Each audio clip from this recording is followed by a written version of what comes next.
श्री कृष्ण गोविंद हरे मुरारी, हे नाथ नारायण वासुदेवा।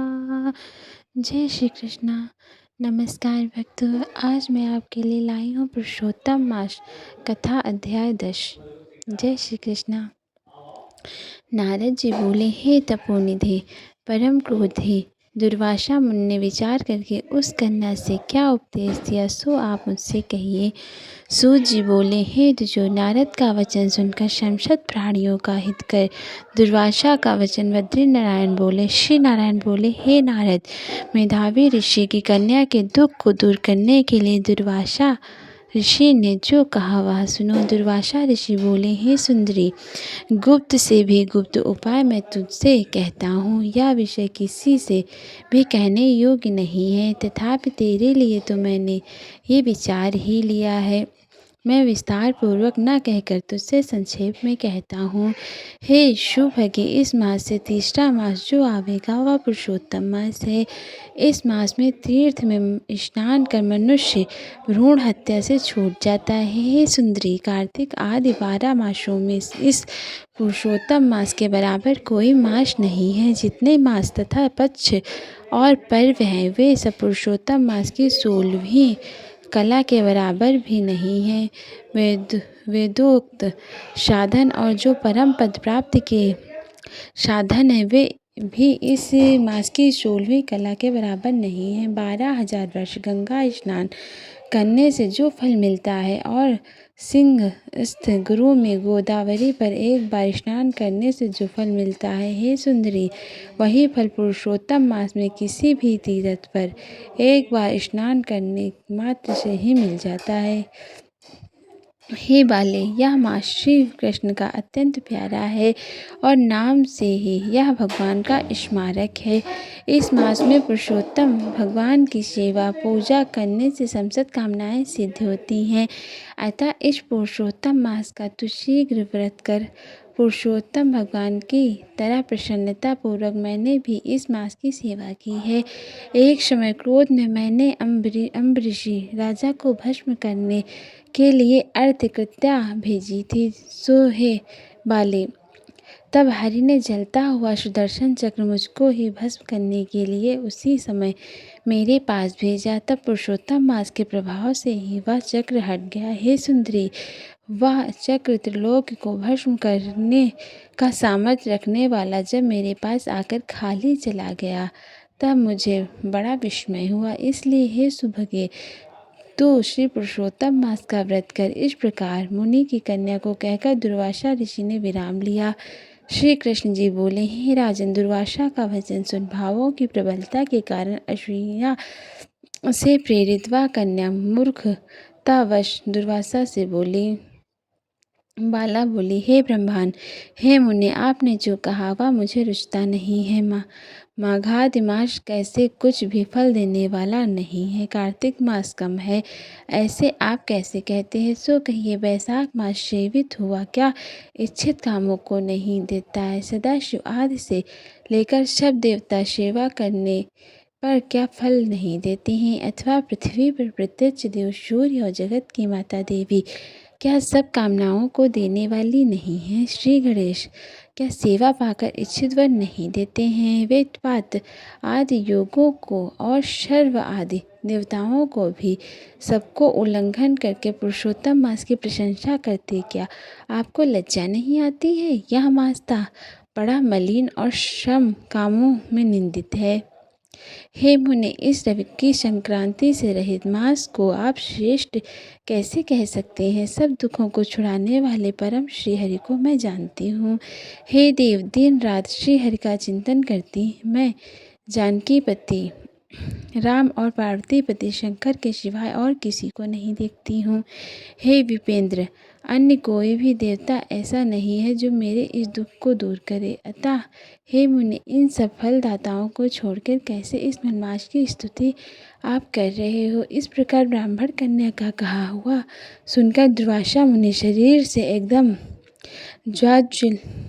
ज्वाज्वल्यमान गए और नेत्र क्रोध से लाल हो गए। इस प्रकार क्रोध आने पर भी कृपा करके मित्र की कन्या को श्राप नहीं दिया और सोचने लगे कि यह मूर्खा है, हित अहित को नहीं जानती, अभी बुद्धि इसकी पूर्ण नहीं है। पुरुषोत्तम मास के महात्म्य को विद्वानों को भी पता नहीं है, तो थोड़ी बुद्धि वाले पुरुष और विशेष करके कुमारियों को तो ही कहाँ से हो सकता है। यह कुमारी कन्या माता पिता से रहित दुखाग्नि से जली हुई है, अति उग्र मेरे श्राप को कैसे सहन कर सकती है। इस प्रकार सोचकर कृपा से मन में उठे क्रोध को शांत किया और स्वस्थ होकर दुर्वासा मुनि उस अति विहिल कन्या से बोले। दुर्वासा बोले, हे मित्र पुत्री, तेरे ऊपर मेरा कुछ भी क्रोध नहीं है।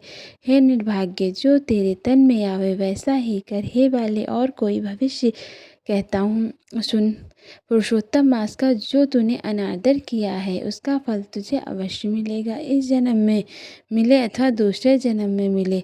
अब मैं नर नारायण के आश्रम में जाऊंगा। तेरा पिता मेरे मित्र थे, इसलिए मैंने श्राप नहीं दिया है। तो बाल भाव के कारण अपने शुभाशुभ तथा हिताहित को नहीं जानती। शुभाशुभ भविष्य की कोई टाल नहीं सकता। अच्छा, हमारा बहुत समय व्यतीत हो गया, अब हम जाते हैं, तेरा कल्याण हो। श्री कृष्ण बोले।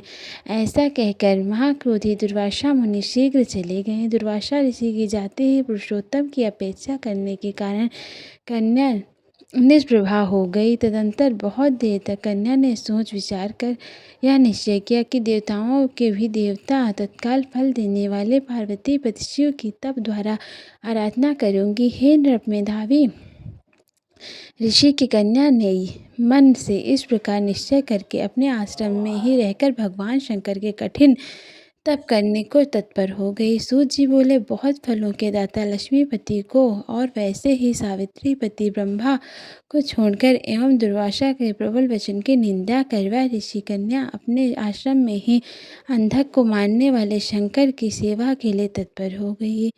जय श्री कृष्ण। राधे राधे।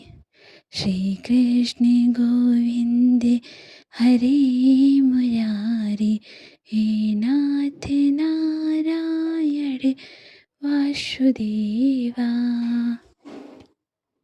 जय श्री कृष्णा। अगर मैं राधा राधा गाऊं तो क्या मिलने आओगे। अगर मैं राधा राधा गाऊं तो क्या मिलने आओगे। माखन मिश्री संग मिलाऊं तो क्या भोग लगाओगे। माखन मिश्री साथ मिलाऊं तो क्या भोग लगाओगे। इन रोती हुई आँखों में क्या खुशियाँ तुम भर जाओगे। कान्हा कान्हा कान्हा कान्हा, तुमसे प्रीत लगी है प्यारे छोटे, अब नहीं छूटेगी। बीत गई जो मोह माया में पल अब कैसे बीतेगी। अगर मैं दिल का हाल सुनाऊं तो क्या सुनने आओगे। अगर मैं दिल का हाल सुनाऊं तो क्या सुनने आओगे। ग्वाल बाल बन तुम्हें रिझाऊं तो क्या मिलने आओगे। ग्वाल बाल बन तुम्हें रिझाऊं तो क्या मिलने आओगे। इन रोती हुई आँखों में क्या खुशियाँ तुम भर जाओगे। कान्हा कान्हा, अगर मैं राधा राधा गाऊं तो क्या मिलने आओगे। तो क्या मिलने आओगे। बन बैठा हूँ मैं दीवाना, मुझको जग क्या रोकेगा। दुनियादारी भूल गया मैं, मेरी सुध तू कब लेगा। सारी दुनिया छोड़ के आऊं तो क्या मिलने आओगे। सारी दुनिया छोड़ के आओ तो क्या मिलने आओगे। श्वास श्वास मेरा धागा हो तो क्या मिलने आओगे। श्वास श्वास मेरा धागा हो तो क्या मिलने आओगे। इन रोती हुई आँखों में क्या खुशियाँ तुम भर जाओगे। कान्हा कान्हा कान्हा कान्हा, अगर मैं राधा राधा गाऊं तो क्या मिलने आओगे। तो क्या मिलने आओगे। माखन मिश्री साथ मिलाऊं तो क्या भोग लगाओगे। इन रोती हुई आँखों में क्या खुशियाँ तुम भर जाओगे। कान्हा कान्हा। जय श्री कृष्णा। राधे राधे।